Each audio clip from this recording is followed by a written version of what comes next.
Hi hello എല്ലാവർക്കും നമ്മുടെ Sumi മൊഫാസ് tasty കിച്ചണിലേക്ക് സ്വാഗതം.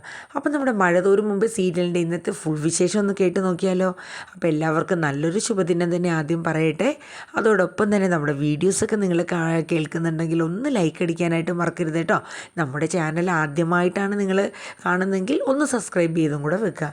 അപ്പോൾ നമ്മുടെ അലീനയുടെയും നമ്മുടെ ബാലചന്ദ്രൻ്റെയും ഓരോ സംഭാഷണമാണ് തുടക്കത്തിൽ തന്നെ കാണിക്കുന്നത്. അതായത് വേറൊന്നുമല്ല, നമ്മുടെ അലീന അച്ഛനുമായിട്ട് കുറച്ച് കാര്യങ്ങളൊക്കെ സംസാരിക്കേണ്ട. അതായത് ഇന്ന് ശരണ്യയുടെ വീട്ടിൽ പോകുന്നുണ്ടെന്നും അപ്പോൾ രോഹിത്തിനെ കൂടെ ഞാൻ പൊക്കോട്ടെ എന്ന് ചോദിക്കുകയാണ്. അപ്പോൾ ബാലചന്ദ്രൻ പറഞ്ഞു അത് വേണോ മോളെ എന്ന് ചോദിക്കുന്നുണ്ട്. കാരണം പിന്നെ എല്ലാവർക്കും അറിയാമല്ലോ മോളെ, പക്ഷെ രോഹിത്തിൻ്റെ കാര്യം അങ്ങനെയല്ല.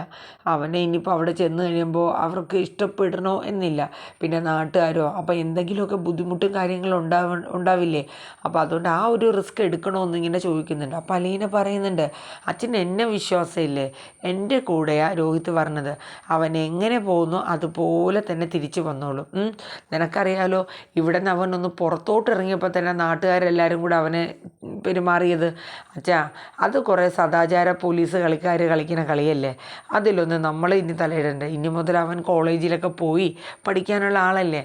അതുകൊണ്ട് അച്ഛൻ ഇതിൽ വേറെ ഒന്നും എതിര് പറയരുത്. കാരണം അവിടെ പോയി അവിടെ അവൻ ആ വീട്ടിലൊക്കെ പോയി ഒരു ഇത് വരണം അച്ഛാ, അതിൻ്റെ ആവശ്യമുണ്ട് എന്നൊക്കെ ഉള്ള രീതിയിൽ നമ്മുടെ അലീന ബാലേന്ദ്രനോട് സംസാരിക്കണം. അപ്പോൾ ബാലേന്ദ്രൻ പറയുന്നുണ്ട്, എന്തായാലും നിൻ്റെ ഇഷ്ടം അതാണെങ്കിൽ പൊക്കോളാം, പിന്നെ ഞാൻ കൊണ്ടാക്കണമെന്ന് ചോദിച്ചു. അപ്പം അലീന പറഞ്ഞു വേണ്ട അച്ഛാ, ഞങ്ങളൊരു ഓട്ടോയിൽ പൊക്കോളാം എന്ന് പറഞ്ഞു.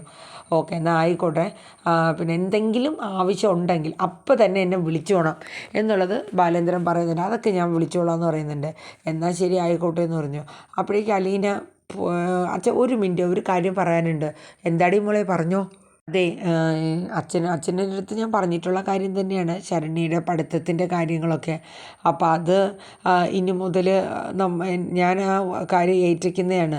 അപ്പോൾ ബാലേന്ദ്രൻ പറഞ്ഞു അതിനെന്താ മോളെ, അതൊക്കെ നമുക്ക് വേണ്ടുന്ന പോലെ നമുക്കെല്ലാം ചെയ്യാമല്ലോ. അതിലൊന്നും ഒരു ബുദ്ധിമുട്ട് ഇതൊന്നും നീ വിചാരിക്കേണ്ട. അല്ല, അപ്പോൾ അതുകൊണ്ടാണ് ഞാൻ രോഹിത്തിനെ അവരുമായിട്ട് ഒന്ന് മിണ്ടിപ്പിക്കുന്നത്. കാരണം ഞാൻ ഇവിടെ നിന്ന് പോയാലും അവിടെ ചെല്ലാനും അതിന് വേണ്ടുന്ന കാര്യങ്ങളൊക്കെ ചെയ്യാനും രോഹിത്തെങ്കിലും ഉണ്ടാവണം എന്ന രീതിയിൽ.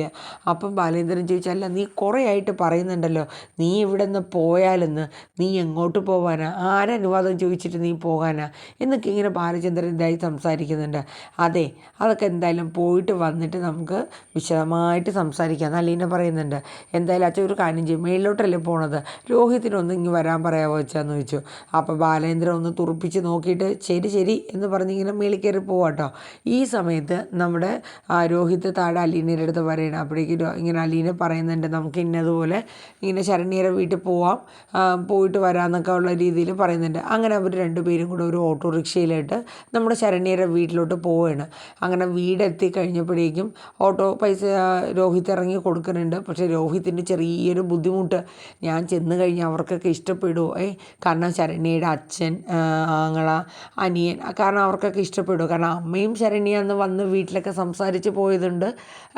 രോഹിത്തിന് ആ ഒരു ബുദ്ധിമുട്ടില്ല, പക്ഷെ മറ്റുള്ളവർ എങ്ങനെ ഫേസ് ചെയ്യും എന്നുള്ളൊരു ബുദ്ധിമുട്ട് രോഹിത്തിനുണ്ടായിരുന്നു. അങ്ങനെ അവർ വീടെത്തിക്കഴിഞ്ഞതും പ്രഭാകരൻ അകത്ത് നിന്ന് ഇറങ്ങി വരികയാണ്. അപ്പോൾ പ്രഭാകരൻ നോക്കിയപ്പോൾ അലീനയുടെ ഒപ്പം രോഹിത്തിനെയും കൂടെ കാണുകയാണ്. അപ്പോൾ പ്രത്യേകിച്ച് മുഖത്തിനൊരു തെളിച്ചൊന്നും പ്രഭാകരൻ്റെ തോന്നിയില്ല. അങ്ങനെ അവർ അകത്തോട്ട് കയറി വരികയാണ്. പറഞ്ഞ സമയത്ത് നമ്മുടെ ശരണ്യയുടെ അമ്മ ഓടി വരികയാണ്.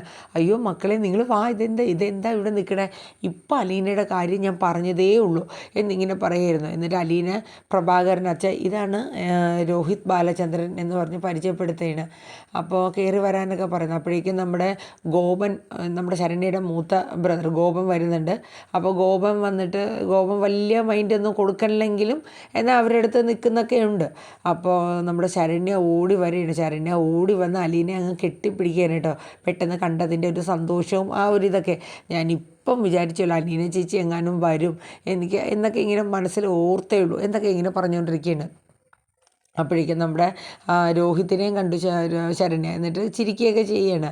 അപ്പോൾ എല്ലാവരും ഇങ്ങനെ ചുറ്റിനും നിൽക്കണം. ആ സമയത്ത് നമ്മുടെ ശരണ്യയുടെ ഏറ്റവും ഇളയ സഹോദരനുണ്ട്, ക്രിക്കറ്റ് ഫാനാണ്. പുള്ളി കളിച്ചിട്ട് അവിടെ നിന്ന് ഓടി വന്ന് അകത്ത് കയറുകയാണ് കേട്ടോ. കാളിദാസനോ അങ്ങനെ എന്തോ ഉള്ള പേര്. അപ്പം ഓടി വന്ന് ഇങ്ങനെ നിൽക്കുമ്പോഴേക്കും ശരണ്യയുടെ അമ്മ വഴക്ക് കൊടുക്കുന്നുണ്ട്. നീ എന്നടാ തവള ചാടും പോലെ ചാടി നടക്കണത്, ഇവിടെ ആൾക്കാർ നിൽക്കണം കണ്ടുകൂടിയെന്ന് ചോദിച്ചു. അതെ ഞാൻ ഓടി വന്നത്. അപ്പം നമ്മുടെ അലീന വിശേഷങ്ങളൊക്കെ ചോദിക്കുന്നുണ്ട്. എടാ നിന്നെ എപ്പോൾ വന്നാലും കാണത്തില്ലല്ലോടാ മോനെ, നീ എങ്ങോട്ട് പോയതാ എന്നൊക്കെ ഇങ്ങനെ പറയുന്നുണ്ട്. ഞാൻ കളിക്കാൻ പോയതാ ചേച്ചി എന്നൊക്കെ ഇങ്ങനെ പറഞ്ഞിരിക്കുകയാണ്. അതിനുശേഷം എല്ലാവരും ഇങ്ങനെ നിന്ന സമയത്ത് രോഹിത് എല്ലാവരോടും കൂടി പറയുന്നുണ്ട്, അതെ എനിക്ക് എല്ലാവരോടും കൂടെ ഒരു കാര്യം പറയാനുണ്ട്. നിങ്ങളെല്ലാവരും എന്നോട് പൊറുക്കണം. ഞാൻ ചെയ്ത വലിയൊരു തെറ്റ് തന്നെയാണ്. പക്ഷേ എങ്കിലും എന്നോട് എല്ലാവരും പൊറുക്കണമെന്ന് പറയണ. ഞാനന്ന് അവിടെ വരാൻ പാടില്ലായിരുന്നു എന്നൊക്കെ. അപ്പോഴേക്ക് ശരണ്യയുടെ മുഖമൊക്കെ മാറുകയാണ്. എന്തിനാ രോഹിയുടെ അങ്ങനെ മാപ്പൊക്കെ പറയണേ എന്ന രീതിയിൽ. അപ്പോഴേക്കും നമ്മുടെ പ്രഭാകരൻ പറഞ്ഞു, ഇനിയിപ്പോൾ അതിനെക്കുറിച്ചൊന്നും പറഞ്ഞിട്ട് കാര്യമില്ല. എനിക്ക് വേണമെങ്കിൽ ശരണ്യ വീട്ടിൽ വന്ന സമയത്ത് അവിടെ വെച്ച് എനിക്ക് മാപ്പ് പറയാമായിരുന്നു എന്ന് രോഹിത് പറഞ്ഞു. പക്ഷെ അതല്ല, ഇവിടെ വന്ന് നിങ്ങളുടെ എല്ലാവരുടെയും മുന്നിൽ വെച്ച് എനിക്ക് മാപ്പ് പറയണമായിരുന്നു. കാരണം ഞാൻ അതിലകപ്പെട്ടു പോയതാണ് എന്ന് രോഹിത് ഇങ്ങനെ കണ്ണ് നിറഞ്ഞുകൊണ്ടാണ് പറയണം കേട്ടോ. അപ്പം അത് സാധാരണ നമ്മൾ ഈ പറയണ പോലെയല്ല, ആ സീന് നമ്മൾ കാണണം. എന്ന് വെച്ചാൽ മനസ്സങ്ങ് അലിഞ്ഞു പോകും നമുക്ക്, അത്രയും ഇമോഷണലായിട്ട് രോഹിത് പറയുമ്പോൾ. അപ്പോഴേക്കും ശരണ്യയുടെ കണ്ണൊക്കെ നിറയാണ്. അതായത് നീ അകപ്പെട്ടതുപോലെ തന്നെ ശരണ്യ ഞാനും ആ കൂട്ടുകെട്ടിൽ അകപ്പെട്ടു പോയി. പക്ഷേ എനിക്ക് അവിടെ നിന്ന് പുറത്തിറങ്ങാനൊരു ഇതില്ലാത്തൊരവസ്ഥയായിപ്പോയി എന്നൊക്കെയുള്ള രീതിയിൽ പറയണേ. എന്നോട് ക്ഷമിക്കണമെന്ന് പറഞ്ഞിട്ട് നമ്മുടെ രോഹിത്ത് കുറച്ച് മുന്നോട്ട് നടന്ന് ശരണ്യയുടെ കൈ പിടിച്ച് വെച്ചിട്ട് എല്ലാവരോടും കൂടെയായിട്ട് ഞാൻ പറയണേ, എന്നോട് നിങ്ങളെല്ലാവരോടും പൊറുക്കണം, മനസ്സിൽ വെക്കരുത് എന്നോടുള്ള ദേഷ്യമൊന്നും എന്നൊക്കെ പറഞ്ഞിട്ട് രോഹിത് ശരിക്കും അങ്ങ് സങ്കടപ്പെടുകയാണ്. അപ്പോൾ ശരണ്യയുടെ മനസ്സുകൊണ്ടും കണ്ണുകൊണ്ടും ശരണ്യ എനിക്ക് കുഴപ്പമില്ല കേട്ടോ ചേട്ടാ, ഒരു തെറ്റും ചെയ്തിട്ടില്ലല്ലോ രോഹിയേട്ടാന്നുള്ള രീതിയിൽ ശരണ്യ ആ ഒരു നോട്ടം, ആ ഒരു ഇതിൽ തന്നെ നമുക്കത് മനസ്സിലാവും. രോഹിയുടെ കണ്ണ് നിറയാണ്.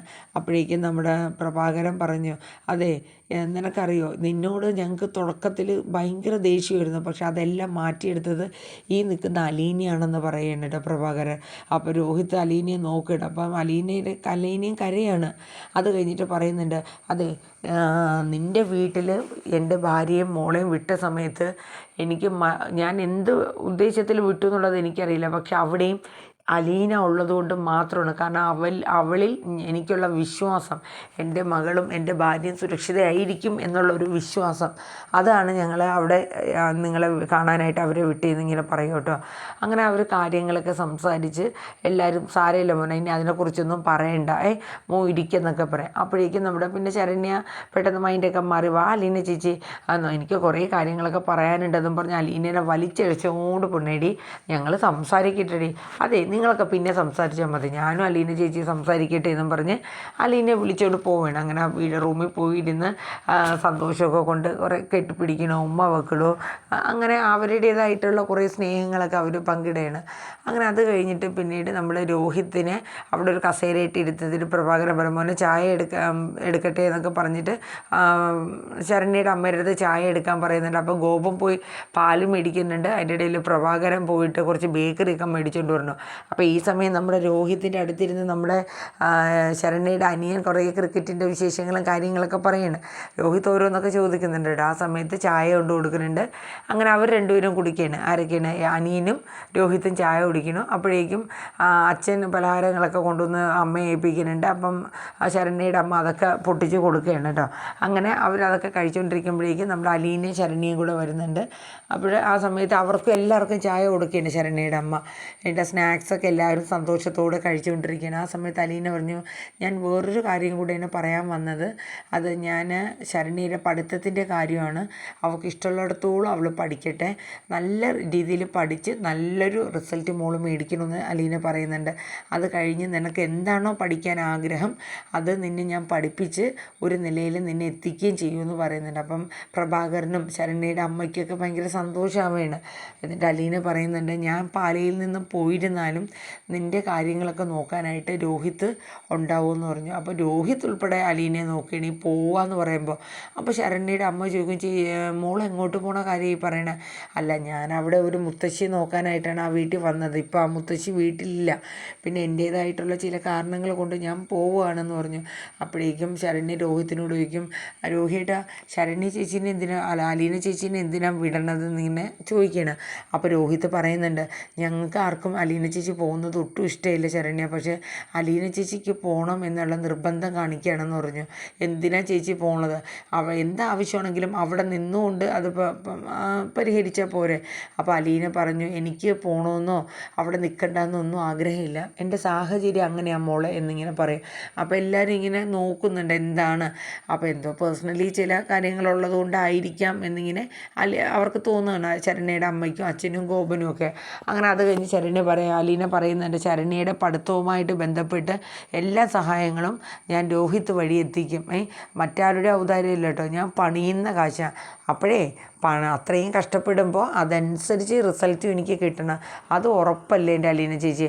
ഞാൻ എന്തായാലും നല്ല രീതിയിൽ പഠിച്ച് എൻ്റെ അലീന ചേച്ചി തോക്കാനായിട്ട് ഞാൻ സമ്മതിക്കില്ല. അലീന ചേച്ചി എല്ലാവരുടെ മുന്നിലും ജയിക്കണം. അപ്പോൾ എന്നെ കൂടെ ആ ജയം ഞാനും കാണിക്കുമെന്ന് ശരണ്യ പറയുന്നുണ്ട് കേട്ടോ. അങ്ങനെ സംസാരിച്ച് എല്ലാവരും സന്തോഷമായിട്ടൊക്കെ നിൽക്കുന്നുണ്ട്. പക്ഷേ ആ സമയത്തൊന്നും ശരണ്യയുടെ അമ്മയ്ക്കും അച്ഛനും ഒക്കെ ഒരു വിഷമം, അലീന അവിടെ നിന്ന് പോണു എന്ന് കേൾക്കുമ്പോൾ. അപ്പോൾ അലീന പറയുന്നുണ്ട്, ഞാൻ മാസത്തിലാണെങ്കിലും ഒരു ദിവസം ഇവിടെ വരും, നിന്നെ കാണാണ്ടിരിക്കാൻ എനിക്ക് പറ്റുമോ? നിങ്ങളെല്ലാവരും കാണണ്ടേ എന്നൊക്കെ പറയാം. രോഹിത്തും പറയും, ഇവിടെ നിങ്ങളെക്കുറിച്ചൊക്കെ അലീന ചേച്ചി എപ്പോഴും പറയും, ഇവിടെ വരുന്നതും ഭക്ഷണം തരുന്നതും ഒക്കെ ഇങ്ങനെ പറയാറുണ്ടെന്നൊക്കെ പറഞ്ഞ് വിശേഷങ്ങളൊക്കെ പറഞ്ഞ് അവരിയ്ക്കുകയാണ് കേട്ടോ. അത് കഴിഞ്ഞ് അവർ നേരെ വീട്ടിൽ വരണം. വീട്ടിൽ വരുമ്പോഴേക്കും നമ്മളെ കൃഷ്ണമോളും മുഖം ഇത്രയുണ്ട്. കാര്യം വേറൊന്നുമല്ല, കൃഷ്ണമോളുടെ അടുത്ത് പറയാണ്ട് പോയതല്ലേ, എൻ്റെ അടുത്ത് പറയാണ്ട് പോയതുകൊണ്ട് അവർ ഹലോ പറഞ്ഞിട്ട് പോലും ഒന്നും മിണ്ടല്ല. അങ്ങനെ അവസാനം അവളുടെ വഴക്കും പിണക്കും ഒക്കെ അവർ മാറ്റിയെടുക്കുകയാണ്. എടി ഞങ്ങൾ നിൻ്റെ അടുത്ത് പറയാണ്ട് പോയത് വേറൊന്നും കൊണ്ടല്ല, പെട്ടെന്ന് എടുത്തൊരു തീരുമാനമായിരുന്നു, അതുകൊണ്ടാണ്, നീ ഇവിടെ ഇല്ലായിരുന്നല്ലോ അതുകൊണ്ടാണ് ചേച്ചി പറയാത്തതെന്നൊക്കെ പറഞ്ഞ് അവസാനം കോംപ്രമൈസ് ചെയ്ത് എടുപ്പിക്കുന്നുണ്ട്. അത് കഴിഞ്ഞ് പിന്നീട് കാണിക്കുന്ന സീനെന്ന് പറയുന്നത് നമ്മുടെ അലീനയും ബാലചന്ദ്രനും തമ്മിൽ സംസാരിക്കുന്ന ഒരു സീനാണ്. അത് ഏകദേശം നാളത്തെ എപ്പിസോഡിലേ കാണിക്കാൻ വഴിയുള്ളൂ. അതായത് അലീന പോകുന്നതിനെക്കുറിച്ച് ബാലചന്ദ്രനോട് ശരിക്കും ഇമോഷണലായിട്ടൊക്കെ സംസാരിക്കുന്ന സീനും കാര്യങ്ങളൊക്കെയാണ്. ബാലചന്ദ്രൻ്റെ കൈ പിടിച്ച് എൻ്റെ അച്ഛൻ്റെ സ്ഥാനം എന്നും അച്ഛൻ തന്നെ ആയിരിക്കും എന്നൊക്കെ. അപ്പോൾ ഞാൻ തന്ന അച്ഛൻ്റെ ആ സ്നേഹവും വാത്സല്യവും എല്ലാം തട്ടിത്തെറിപ്പിച്ചിട്ടല്ലേ അലീന നീ പോണത് എന്നൊക്കെ പറഞ്ഞ് ബാലചന്ദ്രൻ ഷൗട്ട് ചെയ്യുന്നു. പിന്നെ മറുവശത്ത് നമ്മുടെ ബബിതയും കൃഷ്ണമോളും രോഹിത്തും കൂടെ ഇങ്ങനെ സംസാരിക്കുന്ന സീൻ. അതായത് അലീന ചേച്ചി അച്ഛൻ്റെ മകളല്ല എന്നുള്ളത് രോഹിത്ത് അവരോട് പറയുന്നത്. അപ്പോൾ ബബിത ചോദിക്കുന്നുണ്ട്, അച്ഛൻ്റെ മകളല്ലേ, അപ്പോൾ അങ്ങനെയാണെങ്കിൽ പിന്നെ ആരാ അലീന ചേച്ചിയുടെ അച്ഛൻ എന്നൊക്കെയുള്ള ഒരു സംസാരവും കാര്യങ്ങളൊക്കെയാണ് അവർ സംസാരിക്കുന്നത്. അപ്പോൾ എന്തായാലും നമുക്ക് കാത്തിരിക്കാം. നാളെ വരാനിരിക്കുന്ന മഴതോരും മുമ്പേ സീരിയലിൻ്റെ പുതിയ വിശേഷങ്ങൾ എന്തൊക്കെയാണെന്ന് നമുക്കറിയാമല്ലേ. അപ്പോൾ ഇന്നത്തെ ഈ ഫുൾ വിശേഷം എല്ലാവരും സ്കിപ്പടിക്കാണ്ട് കാണുക. നിങ്ങളുടെ നല്ലൊരു സപ്പോർട്ട് പ്രതീക്ഷിച്ചുകൊണ്ട് നിർത്തുന്നു. ശുഭദിനം വീണ്ടും പറഞ്ഞുകൊണ്ട് Tata, bye bye, take care, thank you.